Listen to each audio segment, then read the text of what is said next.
Last ভিডিওতে আমি তোমাদের বললাম যে আমি দেখাবো কিভাবে তোমরা পোর্টাল থেকে বার করতে পারবে। তো আমি কোনো কারণে ওটা আমার মিস্টেক হয়ে গেছে, তো চলো এই ভিডিওতে দেখে নাও। ডিরেক্ট ওয়েবসাইটে যাবে, ওয়েবসাইটে যাওয়ার পর 3 ডটে ক্লিক করে তোমাদের যেতে হবে স্টুডেন্ট পোর্টাল। দেন স্টুডেন্ট পোর্টালটা ওপেন হয়ে গেলে, এটা আমার ডেস্কটপ অন করা আছে, তো তোমাদের ফোনে এরকম অন থাকবে, ডেস্কটপ মোডে নয়। তো এবার এখান থেকে 3 নম্বর যেটা রয়েছে এক্সিস্টিং স্টুডেন্ট লগ ইন, এখানে তোমাদের ক্লিক করতে হবে এবং এই ইউজার আর পাসওয়ার্ড যেটা চাইছে সেখানে তোমরা তোমাদের যে ইউজার আর পাসওয়ার্ড রয়েছে সেটা দিয়ে লগ ইন করবে তোমাদের অ্যাকাউন্টটাকে।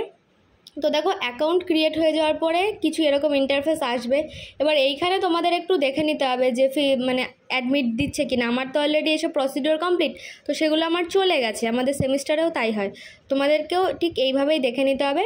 আর অ্যাডমিট কার্ড রিলেটেড যাবতীয়, তারপর পেমেন্ট করেছো সেই স্লিপ, সমস্ত কিছু তোমরা এইভাবেই দেখতে পাবে। তো সরি, এই ভিডিওটা আমি আগেরটার সাথে অ্যাড করতে জানি না কি করে ভুলে গেলাম, তো তোমাদের জন্য তাই শেয়ার করে দিলাম। দেখে নাও, আর কোনো প্রবলেম থাকলে জানিও।